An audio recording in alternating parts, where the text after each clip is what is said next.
Hey yo, coucou les gars, de retour pour une nouvelle vidéo. C'est encore moi, Eddie Kojan, l'avenir des jeunes filles, le rétroviseur des vieilles dames, le loup-bas-main, celui qui est musclé en esprit et main sur le corps. Tu peux m'appeler la musculature interne, celui dont son nom n'est fini jamais, mais ça diminue. Tu as capté ou pas? Je ne sais pas pourquoi, à chaque fois que je dis tu as capté ou pas, c'est la voix de Elibra qui est dans ma tête. Ça se fait comment? Bref, tout ça là. J'allais pas être en train de raconter ça aujourd'hui, parce que sérieusement les gars, j'ai eu peur. Tout était au ralenti comme ça. Vous allez savoir un peu les détails dans pas longtemps. Pour ceux qui viennent de me découvrir, rassurez-vous, je ne passe pas mon temps à raconter ma vie. Je fais aussi des vidéos sur ceux qui veulent aller étudier à l'étranger, ce genre de trucs là. Donc faites un tour sur ma chaîne. N'hésitez pas à vous abonner, à me laisser un like sur cette vidéo là. Ça va bien référencer la chaîne. À me suivre sur mes réseaux sociaux. Surtout sur Instagram, parce que c'est là-bas que j'ai fait malin.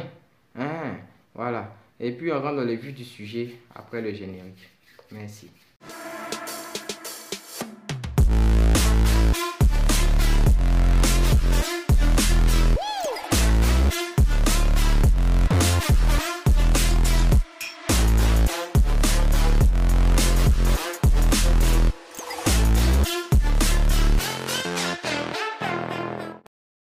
De retour. Bien. Pour ceux qui sont en France depuis longtemps, bon, même pas pour ceux qui sont en France depuis longtemps parce qu'ils avaient relâché les mesures à un moment où les boîtes étaient ouvertes là. Il y a ici en France une sorte de rituel. Voilà, pour ceux qui sont ici, ils savent. C'est-à-dire que les jeudis soirs, c'est la soirée des étudiants. C'est-à-dire que les jeudis soirs, tous les étudiants de chaque ville vont faire le show dans les bars, dans les boîtes de nuit, dans les... Voilà, c'est-à-dire que c'est ça, c'est un jour qui a été choisi, c'est comme si c'était écrit quelque part dans un testament, tout le monde doit respecter.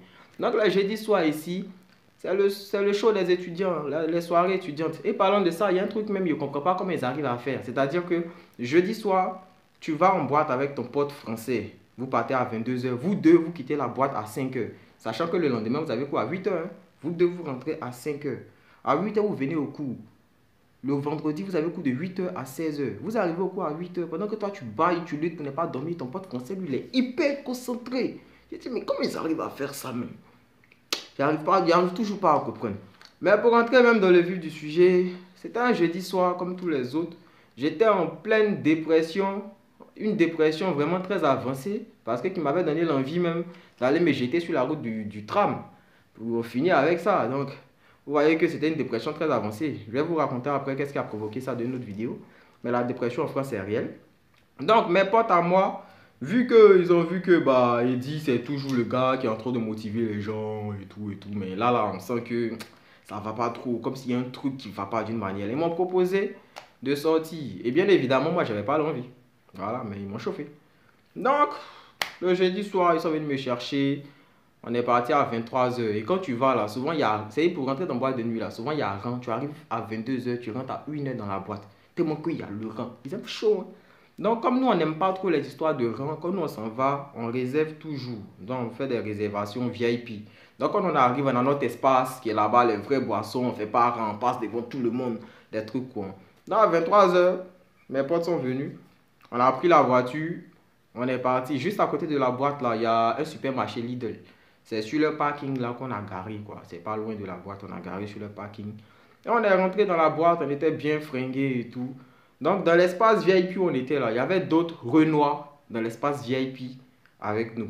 Nous bien sûr, on est arrivé, on était dans notre gamme. Et vous voyez quand on dit VIP, il y a...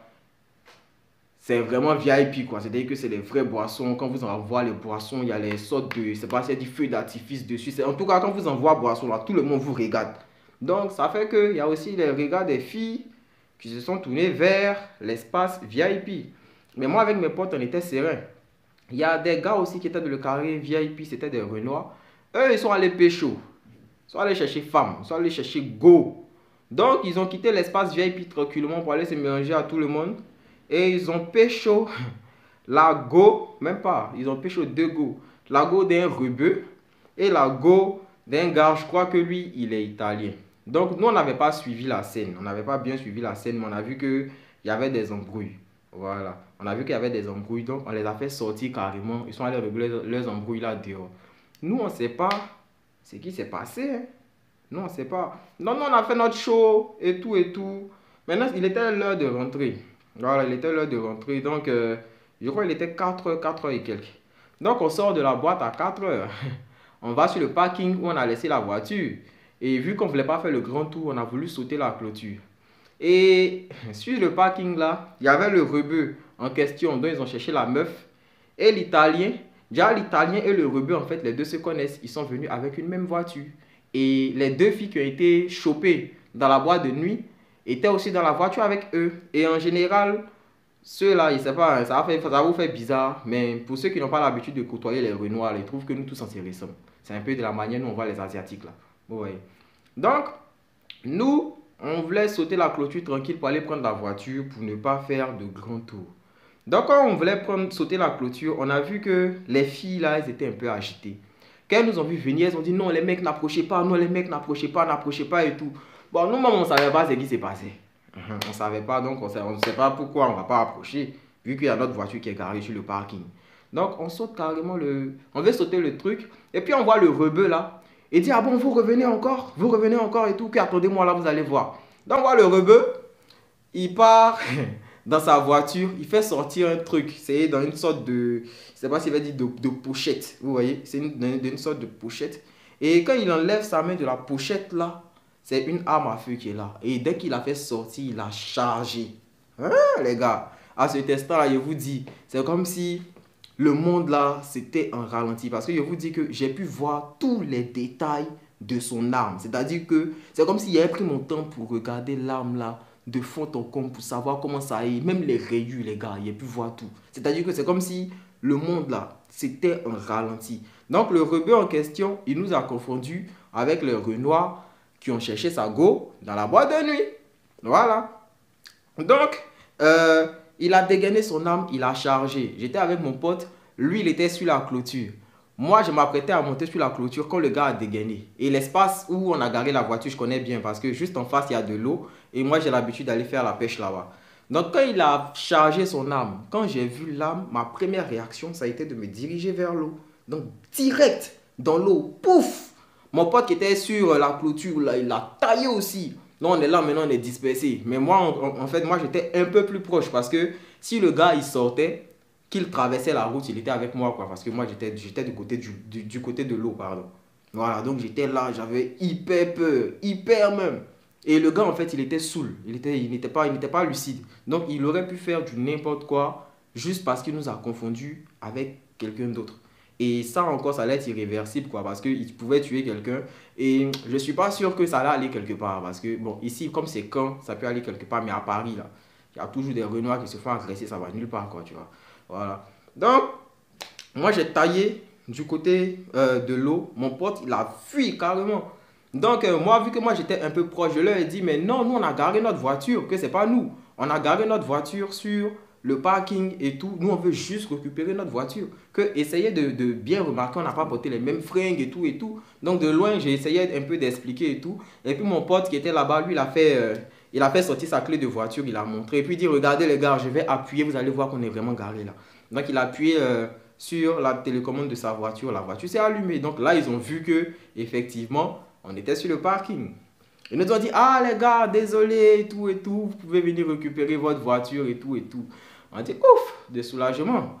Et en même temps, voilà, quand le mec, il avait dégainé son arme, il a voulu tirer et c'est son pote l'italien là qui a tapé sa main en fait. Donc, ils étaient en train de lutter l'arme et c'est dans ça que moi, j'ai pu fuir et mon pote là aussi a pu fuir. Mais je ne sais pas c'est quel esprit qui nous avait parlé, qu'ils nous ont dit que non, vous pouvez revenir prendre la voiture. Parce que pour toute personne normale, intelligente, hein, quand ça se passe comme ça là, même si ta voiture est garée là-bas, tu vas rentrer à pied. Parce que tu vois que le mec n'est pas lucide. Mais je ne sais pas si c'est parce qu'on était sous le choc ou bien quoi. On est quand même parti vers la voiture. Donc, le grand tour, on ne voulait pas le faire. On a sauté la clôture. Et là, quand on a sauté la clôture, on est descendu dans le parking en question. Et là, quand on est descendu dans le parking en question, son ami italien qui avait lutté avec lui l'arme là, c'est l'ami italien là maintenant qui a pris l'arme et qui a chargé en notre direction. Et dit, vous croyez que je ne peux pas vous allumer, vous croyez que je ne peux pas vous allumer et tout et tout. On dit, mais on n'a rien fait. Et là, on ne peut plus sauter la clôture parce qu'on est là, on est face à eux. On est là juste devant eux. Si on doit encore ressauter la clôture, ils vont nous allumer, c'est clair quoi. Et je ne sais pas par quelle magie, Pendant qu'on était en train de dire que, ouais, mais c'est pas nous, nous on a juste notre voiture et tout. Parce qu'on était déjà coincés, quoi. L'Italien, il avait l'arme sur nous. Je sais pas comment, mon pote, il avait déjà démarré la voiture. Donc c'est comme si moi, j'étais seul face à eux. Ah, les gars, je vous dis, les gars, ça fait peur. Donc, mon pote en question, lui, il avait démarré. Donc là, ils étaient là comme ça, les filles essayaient de parler avec eux et tout et tout. Petit moment de distraction là, il est taillé dans la voiture en même temps. Il a dit, ouais, mon pote là, lui c'est un pilote, c'est pas un conducteur, c'est un pilote. Qu'il est taillé dans la voiture là, hein? Il est sorti en grande vitesse quoi. Il a dit, mais lui il a passé la première à quel moment? Il est sorti en grande vitesse, on a quitté le parking. Donc dès qu'on a quitté le parking, moi ma première réaction a été d'appeler la police. Voilà, parce que les gars ils sont pas bien. Ils vont confondre tous les rues noires, ils vont faire du mal à quelqu'un là-bas pour rien. Donc moi, j'ai appelé la police. Bon, ils m'ont posé plein de questions. Bref, en tout cas, je ne sais pas si c'est leur procédure, mais voilà. Ils m'ont posé plein de questions, que comment ils sont et tout et tout. J'ai fini de répondre, j'ai dit, ah, il y a 2 filles avec eux sur le parking de Lidl qui n'ont qu'à envoyer des patrouilles, sinon ils vont faire du mal aux gens et tout et tout. Ils ont dit, ils vont envoyer les patrouilles et tout. Bon, nous on était déjà quittés là-bas, je ne sais pas si les patrouilles sont vraiment arrivées quoi. Donc je suis rentré, je me suis couché comme si il n'y avait rien où.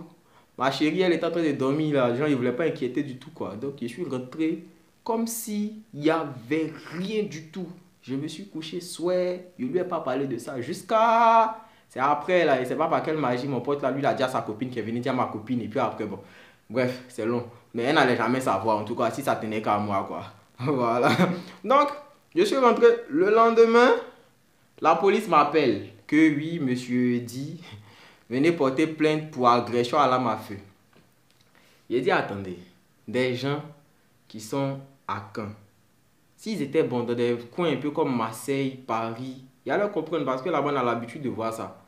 Mais ils sont à Caen, ils ont arme à feu.